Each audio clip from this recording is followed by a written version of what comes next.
तो मेरे प्यारे बच्चों, आज हम आपको फर्स्ट टाइम कराएंगे और आपको बताएंगे कि टोटल सरफेस एरिया कैसे निकाला जाता है, फर्स्ट टाइम का कर्व सरफेस एरिया कैसे निकाला जाता है और उसका वॉल्यूम कैसे निकाला जाता है। तो बेटा ये एक्सरसाइज 13.4 का सबसे पहला क्वेश्चन है, जिसमें लिखा है a drinking glass is in the shape of a frustum. आप देख रहे हो ये फर्स्ट टाइम की शेप में है glass of a cone of height 40 centimetre. इसकी जो हाइट है 40 सेंटीमीटर, आप ध्यान से देखें, इसकी जो हाइट है 40 सेंटीमीटर है। अब हम ये बना देते हैं इस तरह से करके, ये इसकी हाइट होगी, या फिर आप इसकी हाइट भी यहाँ पर भी शो कर सकते हो 14 सेंटीमीटर। और उसके बाद इसमें गिवन है the diameter of two circular ends are 4 centimetre and 2 centimetre.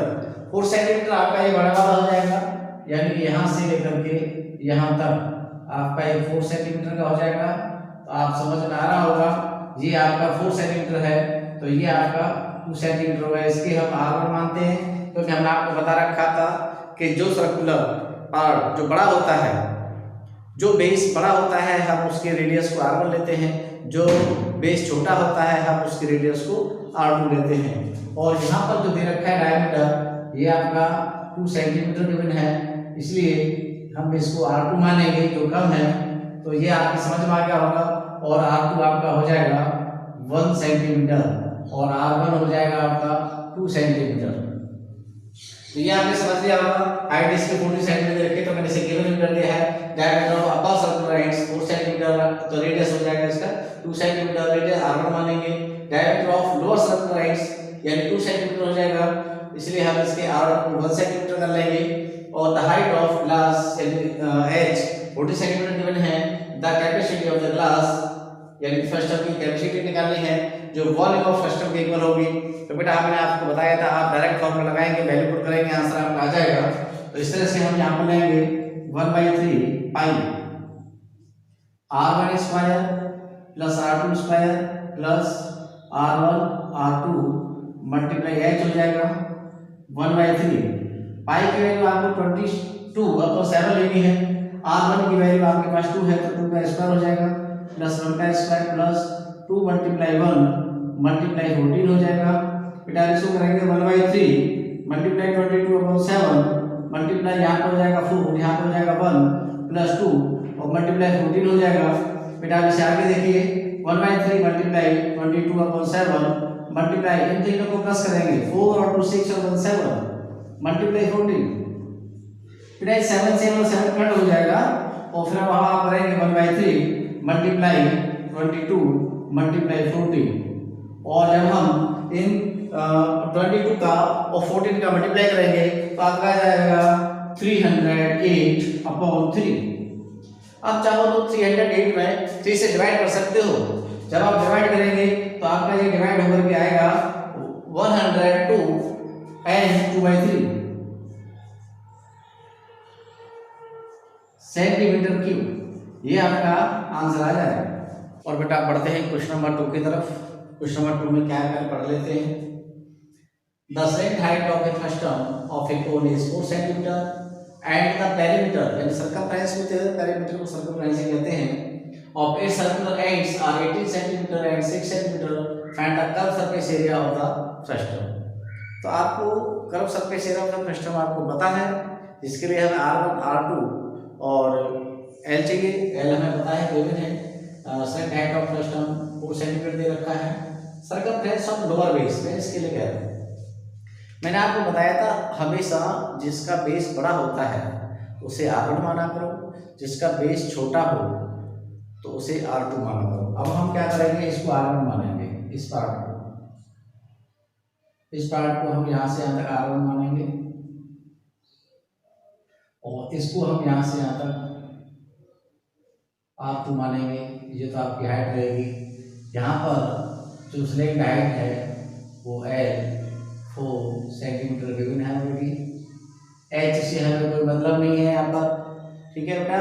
तो हम R1 R2 पता चाहिए हमें।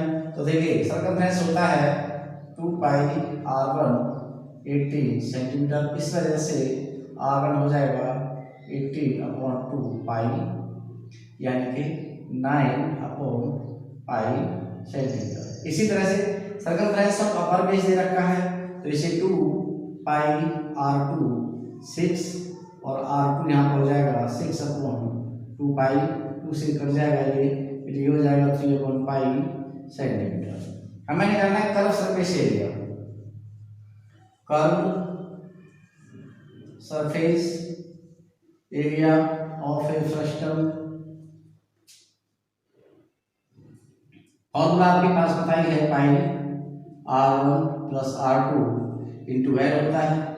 पाई की वैल्यू पाई रहने दो, अभी R1 की वैल्यू क्या दे रखी है वो लगा दीजिए 9/पाई प्लस R2 की वैल्यू क्या दे रखी है 3/पाई मल्टीप्लाई L की वैल्यू आपको दे रखी है 4, आप लगा दीजिए पाई मल्टीप्लाई 9 और 3 आप डिनोमिनेटर यहाँ पे सेम है तो पाई तो आपका एलसीएम हो जाएगा, 9 और 3 आपका 12 हो जाएगा, मल्टीप्लाई को पाई से पाई कैंसिल हो जाएगा, 12 × 5 = 48 सेंटीमीटर स्क्वायर, तो यही आपका आंसर हो जाएगा। और अब क्वेश्चन नंबर 3 को भी रीड कर लीजिए, इसमें क्या लिखा है, क्या पूछा है। If as the cap used by the troop is shaped like the frustum of a cone, its radius on the open side is 10 cm, radius at the upper base is 4 cm, and its slate height is 15 cm. Find the area of material used for making it. यानी कि आपने देखा होगा तुर्की लोग जो होते हैं थोड़ा इस तरह से उनकी कैप होती है और नीचे से चौड़ी होती है, ऊपर से सकरी होती है और ऊपर से उसका ढक्कन लगा रहता है। तो उसी तरह की तुर्क के कैप बनाने की कोशिश की है, जिसमें नीचे वाली जो साइड है वो ओपन है और ऊपर वाली साइड आपकी क्लोज्ड है। अब देखिए हमने आपसे कहा था जिसका रेडियस बड़ा होता है उसे हम R1 मानते हैं, इसका रेडियस बड़ा है तो हम इसको R1 मानेंगे, और इसका रेडियस छोटा है तो हम इसको R2 मानेंगे, और इसको R1 मानेंगे, इसको R2 मानेंगे। ये इसकी हाइट हो गई और ये इसकी स्लैंट हाइट हो गई। स्लैंट हाइट जो L दे रखी है 50 सेंटीमीटर दे रखी है उसमें, तो अब हमें R1 R2 पता चल जाए तो हम आसानी से इसका जो कैप के लिए जो यूज होगा मटेरियल उसका कितना यूज होगा वो पता कर लेंगे। तो बेटा अब हमें पता करना है, तो लिख दिया है radius on the open side, ये ओपन साइड का जो रेडियस है 10 सेंटीमीटर है। अब हम यहाँ पर R1 = 10 सेंटीमीटर लिख सकते हैं। R2 radius at the upper base is R2 4 centimetre. यहाँ तक जो कुछ भी यहाँ लिखा है एक से देखकर लिखा जाता है। R2 आपको दे रखा है 4 सेंटीमीटर। अब इसको हमें करना क्या है, the area of material used for making cap, तो आप समझ गए होंगे। एक तो इसका CS आएगा क्योंकि इसमें जो यूज हो रहा है वो हो रहा है इसका CS, और इसमें एक बेस ढका हुआ है। देखिए मैं इसको ऐसे कर देता हूँ, ढका हुआ है ये पूरा बेस ढका हुआ है, और इसलिए इस बेस का भी एरिया हमें निकालना पड़ेगा। CS plus area of upper base. अब हम क्या करेंगे, CS आपको पता ही है पाई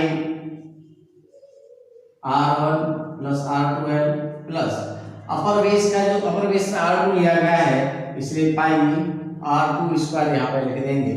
अब यहाँ पे देखिए पाई R1 क्या है, R1 हमारे पास 10 है तो 10 + R2 क्या है 4 है, ये लिख देंगे, और यहाँ पे L की वैल्यू 15 लग जाएगी प्लस पाई R2 क्या है हमारे पास 4 है तो 4 का स्क्वायर हो जाएगा।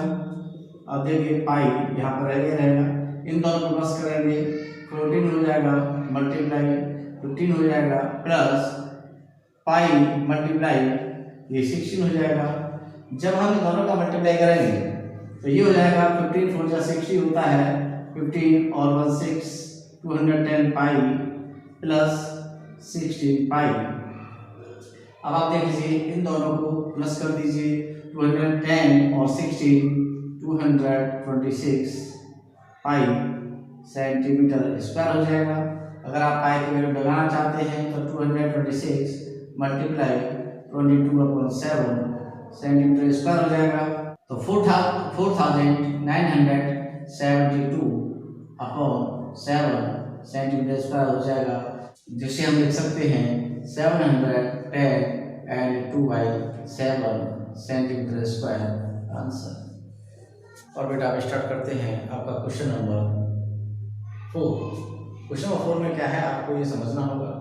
तो बेटा आपके पास मैंने क्वेश्चन यहाँ लिख दिया है, एक कंटेनर है जो ऊपर से ओपन है नीचे से क्लोज्ड है, और इसका हमें रेडियस दे रखी है। इसकी जो रेडियस दे रखी है, इसकी हाइट दे रखी है, इसे हाइट बोलेंगे, हाइट 16 सेंटीमीटर दे रखी है। हम नीचे R2 मानते हैं, ऊपर R1 मानते हैं। मैंने आपको बता रखा है जो आपकी रेडियस बड़ी होती है उसे R1 और जो रेडियस छोटी होती है उसे हम R2 मानेंगे। ये मैं आपको बता चुका हूँ, हमेशा आप ऐसा ही करें, R1 को बड़ा और R2 को छोटा माना करें। तो हमने यहाँ लिख लिया, और R1 की जो वैल्यू है वो 20 सेंटीमीटर दे रखी है, और R2 की जो वैल्यू है वो 8 सेंटीमीटर दे रखी है। नीचे से क्लोज है, ऊपर से ओपन है। इसमें मिल्क भरा जाना है, तो उसने पूछा है कि इसमें कितना मिल्क आ जाएगा और उसकी कॉस्ट क्या होगी। जबकि यहाँ पे ये दे रखा है कि 1 लीटर मिल्क की कॉस्ट 20 रुपये है। अब आप ध्यान से देखें, इसका मतलब ये हुआ कि हमें वॉल्यूम ऑफ मिल्क निकालना होगा। तो वॉल्यूम ऑफ मिल्क निकालने के लिए वॉल्यूम ऑफ फ्रस्टम निकालना होगा, क्योंकि ये जो वेसल है, ये जो कंटेनर है फ्रस्टम की शेप में है, इसलिए हमें वॉल्यूम ऑफ फ्रस्टम निकालना होगा। तो आप देखेंगे volume of milk is equal to volume of frustum 1/3 pi R1 square R2 square plus R1 R2 multiply H 1/3 pi की वैल्यू दे रखी है 3.14 और R1 की वैल्यू दे रखी है 20 स्क्वायर लिख देंगे, 8 का स्क्वायर लिख देंगे, प्लस R1 मीन्स 20 मल्टीप्लाई 8 लिख देंगे, मल्टीप्लाई जो H की वैल्यू दे रखी है 16 दे रखी है तो 16 लिख देंगे, 1/3 मल्टीप्लाई 3.14 ब्रैकेट में ये हो जाएगा आपका 400 प्लस 64 हो जाएगा और प्लस 160 हो जाएगा, मल्टीप्लाई आपका 16 आ जाएगा, 1/3 मल्टीप्लाई 3.14 और इन दोनों को प्लस करेंगे तो ये हो जाएगा आपका 624 मल्टीप्लाई 60। अब आपका 3 से ये कट जाएगा, 6 2 जा 6 और 200 एक टाइम्स कट जाएगा, 3.14 मल्टीप्लाई 208 मल्टीप्लाई 16 10,449.92 सेंटीमीटर क्यूब। अब इस सेंटीमीटर क्यूब को लीटर चेंज करने के लिए 1000 से हमें इसे डिवाइड करना पड़ेगा। 1000 से डिवाइड करके ये डेसिमल 3 डिजिट हट जाएगा, इधर आ जाएगा 1 2 3, तो ये हो जाएगा 10.449992 और ये हो जाएगा लीटर। और हमें डेसिमल की सिर्फ 2 डिजिट लिखने हैं तो 10.4945 कर दीजिए इसको, 10.459 का की वजह से यहाँ पर 4 का 5 हो जाएगा 45 लीटर्स। अब हमें कॉस्ट निकालनी है, द कॉस्ट ऑफ मिल्क। तो हम इसमें दे रखा है 20 रुपये पर लीटर, तो 20 का मल्टीप्लाई कर देंगे, कॉस्ट रुपये में होती है तो 20 मल्टीप्लाई 10.45 ये हो जाएगा आपका 209 रुपये आंसर। और यूज्ड मटेरियल शीट निकालने के लिए आपको जरूरत पड़ेगी स्लैंट हाइट की, तो पहले आप स्लैंट हाइट निकालना है। स्लैंट हाइट और फ्रस्टम मतलब यहाँ पर कंटेनर से है,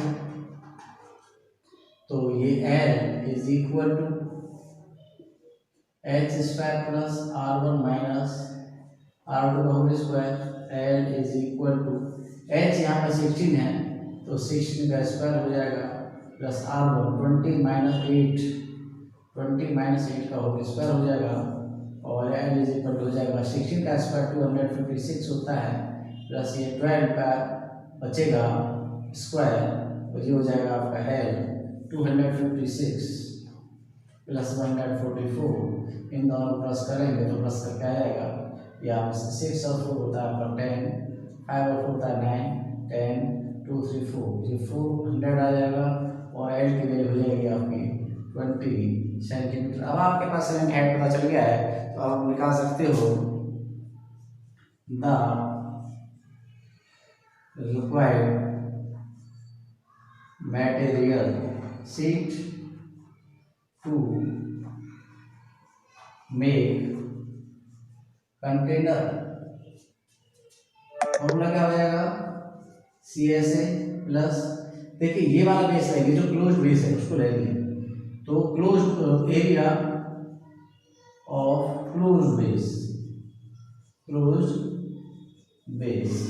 अब आप आगे देखिए, CSA आपका क्या हो जाएगा, पाई R1 plus R2 into L plus, यहाँ पर क्लोज बेस के लिए हमने जो रेडियस है R2 लिया है, ये हो जाएगा पाई R2 स्क्वायर, पाई चाहो तो आप कम ले सकते हो, R1 plus R2 multiply L plus R2 square, pi की वैल्यू आपके पास 3.14 होती है, R1 प्लस R2 20 प्लस 8 हो जाएगा, मल्टीप्लाई L की वैल्यू आपके 20 हो जाएगी, प्लस R2 आपका है 8 का स्क्वायर हो जाएगा।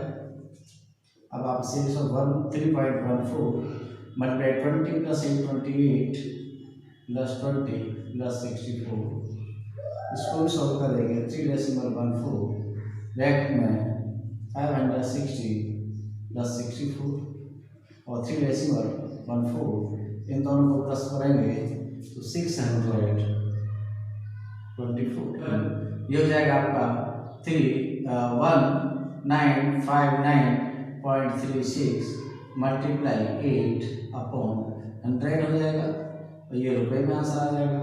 100 का डिवाइड कर दीजिए तो 19.5936.8 इसे आ जाएगा, रुपए में रहेगा, और टोटल रुपए जो आएगा 156.7488, या फिर आप इसे लिख सकते हैं 156.75 रुपए, यही आपका आंसर हो जाएगा।